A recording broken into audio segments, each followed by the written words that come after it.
Porque uma das coisas que acontece no retiro, por que o silêncio, né, no retiro? Então a gente tem diversas formas de fazer silêncio. O primeiro silêncio seria da fala, você não falar. Como provavelmente todos estamos em isolamento, a gente já fala muito menos do que o nosso normal de dia a dia.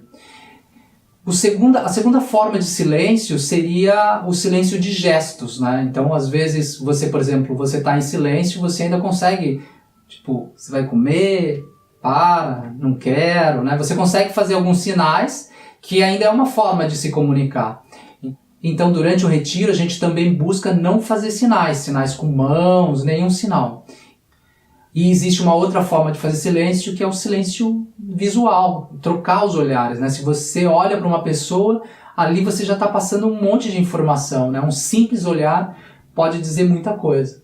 Então, é até engraçado, porque como eu já fiz vários retiros, eu procuro seguir todas essas formas de se fazer silêncio. Então, a gente anda sempre olhando para o chão, a gente nunca olha nos olhos das pessoas.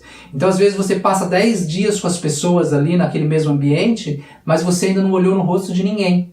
E é até meio estranho, porque as pessoas que estão indo ali pela primeira vez, cruza com você e fala, nossa, esse cara, tipo, nem falou nada com ninguém, nem olhou nada, não fez gesto, não fez absolutamente nada. O cara, eu abaixo o olho, chego no retiro e volto até o último dia. Só olho para o chão e não faço os gestos para ninguém. Então, por que fazer todos esses silêncios? Então, no nosso dia a dia é cheio de estímulos, né? A gente tem, por exemplo, a gente está andando na rua e passa alguma coisa. Talvez o nosso consciente nem percebe, mas o subconsciente ele grava alguma coisa que está acontecendo ali. A gente assiste um filme, tem a mensagem principal do filme, mas sempre tem um outro elemento que ele vai entrando ali, a gente nem percebe. E depois aquilo lá vai gerando algumas emoções, alguns estímulos que a gente nem sabe por que a gente está sentindo isso. Então, nos primeiros dias de retiro, isso daí vai diminuindo.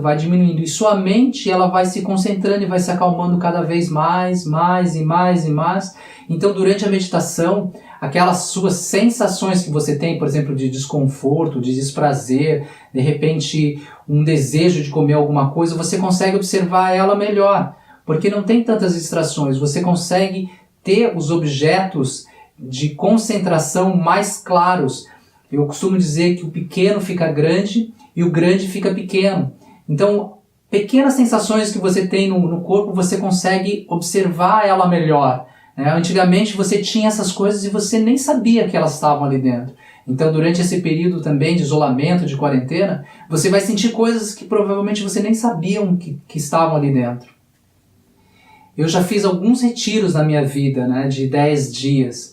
E quando eu morava na minha comunidade, eu não sei se vocês assistiram aquele filme da Julia Roberts, que é Comer, Rezar e Amar.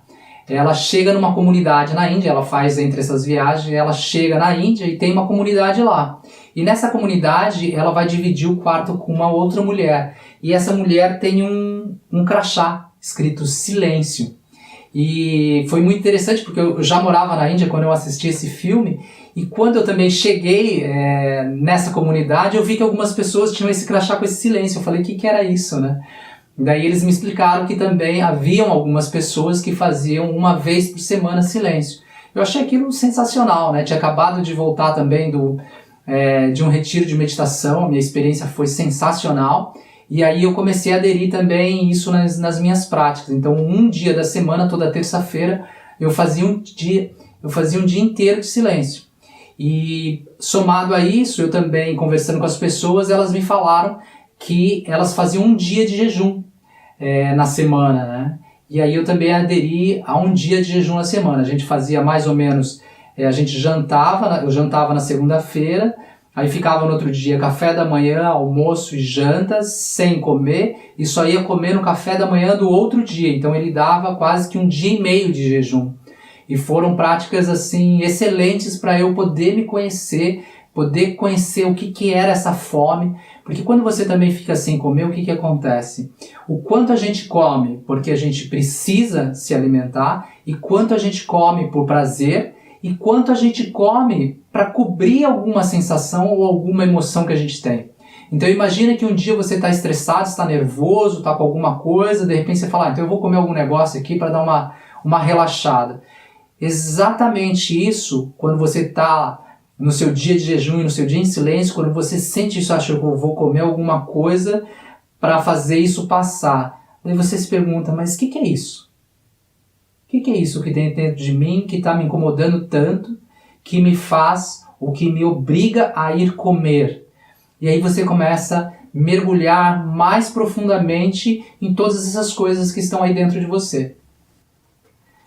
Então, entre essas formas de silêncio, hoje mesmo a gente em quarentena, a gente usa muito o nosso celular. Então a gente às vezes está o tempo todo ali no celular. Isso daqui não é uma forma de silêncio. Talvez a gente não esteja praticando a fala, mas a gente está fazendo gestos e a gente, através dos nossos pensamentos, também está se comunicando, está falando ali sem parar.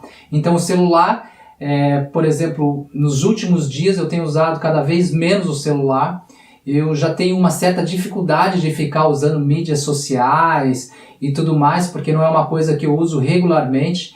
Então eu, durante essa quarentena, durante esse isolamento, era um bombardeio de mensagens para todo mundo em casa, fica todo mundo pendurado no celular. Daí sim eu resolvi nem olhar mais no celular, nas mídias sociais. Eu estou tentando postar agora alguma coisa, porque agora as coisas estão um pouco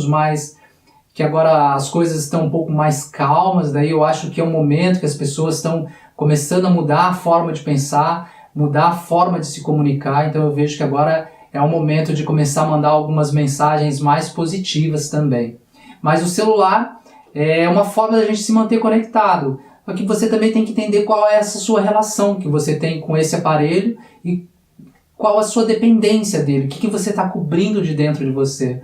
Então seria maravilhoso se a gente pudesse, nesse período de isolamento, simplesmente sentar, sem música, sem televisão, sem ninguém, você sozinho, está feliz, está contente, sabe? Achar não, né? Você ter certeza que tudo está bem, sem precisar de mais nada. E como eu sempre digo, a melhor forma de se aprender a meditar é meditando. Então vamos meditar? Namastê.